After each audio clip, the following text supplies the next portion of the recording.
My name is Alex Mitchell, and my story begins with a small wooden cabin nestled deep in the Appalachian foothills. My grandfather, Walter Mitchell, built the cabin with his bare hands after returning from World War II.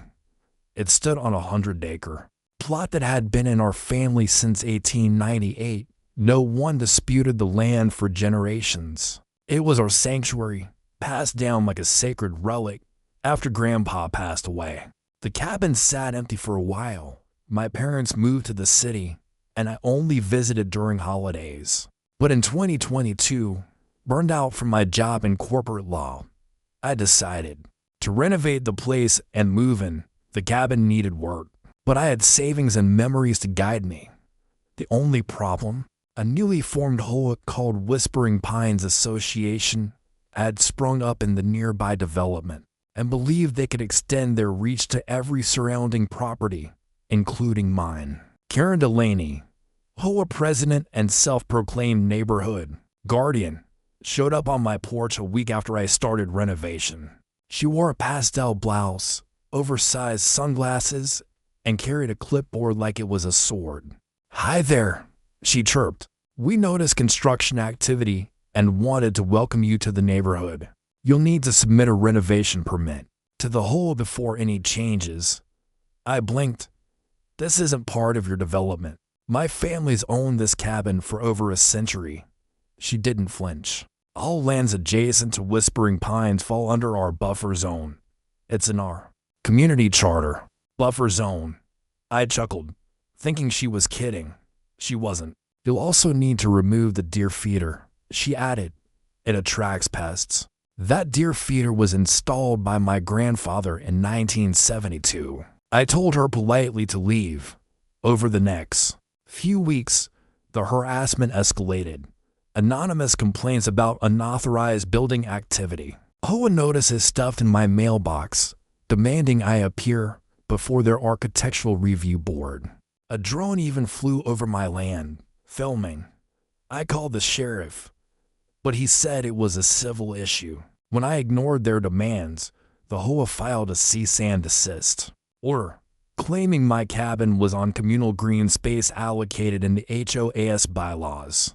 That was the moment I knew something bigger was going on. I took a leave of absence from work and dove into county land records, title deeds, and historical maps. My great-grandfather had filed land patents under the Homestead Act. Everything was legitimate and recorded. But then I found something odd.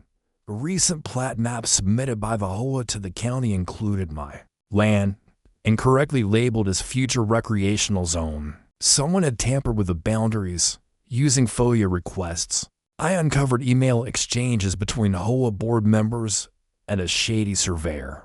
Karen had commissioned a boundary clarification to the county using a forged historical document. I now had evidence of fraud, with help from an old friend who worked in a local news station. I began preparing my story, but first, I filed a restraining order against the HOA to halt their attempts. We arranged a segment titled "When HOA Power Goes Too Far." A film crew followed me as I walked the property line, showing original survey markers hidden beneath moss. I read aloud from my grandfather's deed, camera zooming in on notarized stamps from 1947. Karen refused to appear on air, but sent a lawyer who looked visibly uncomfortable when presented with a forged plat map. The segment aired during prime time. It went viral overnight. Community members from Whispering Pines began questioning the HOA's authority. Turns out, Karen had extended fines and dues beyond the original development for years. She even added liens nearby properties without real authority. Lawsuits began piling up. The county opened an investigation into Whispering Pines Association, fraud, boundary manipulation, and unauthorized tax collections were on the list. Karen tried to sue me for defamation. Bad move. I countersued for harassment, fraud, and property rights violations. In court, my attorney laid out a timeline, document trail, and video evidence from the news segment. Karen's lawyer faltered. Then came the bombshell. I had subpoenaed the surveyor, who admitted to altering the plat map under pressure from Karen, Gasps echoed in the courtroom. The judge ruled in my favor. Not only was my land officially and permanently exempt from all HOA jurisdiction, but Karen was ordered to pay restitution. Underscore the HOA board crumbled. A recall vote removed Karen. Financial audits, exposures of misused funds, personal spending, and fake maintenance invoices. Whispering Pines Association was formally dissolved within 6 months. But I wasn't done yet. I used the restitution money and a grant from the local historical society to restore the cabin to its original design. Wooden beams, vintage fixtures, and even Grandpa's rocking chair on the porch. Locals started visiting, asking about its history. I gave tours. One weekend, a group of veterans came by, saluted the flagpole Grandpa had raised in 1953.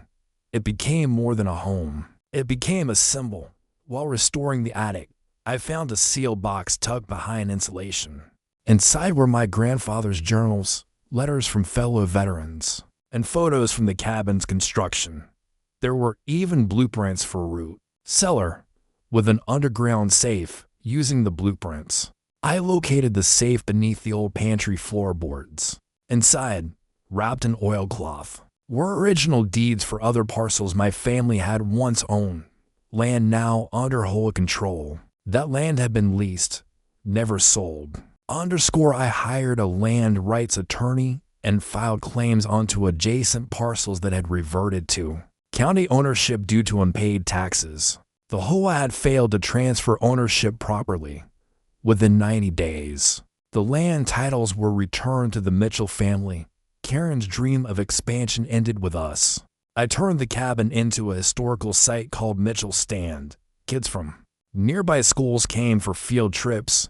I gave workshops on property rights. Local papers dubbed me the man who beat the HOA. My grandfather's spirit lived on in those walls. 1 year later, I received a letter from Karen. No threats, no legal jargon, just a single sentence. I was wrong. I framed it. This wasn't just about land. It was about legacy, truth, and what happens when you stand your ground, literally. Subscribe to DD Stories, because justice is best served cold and with original deeds.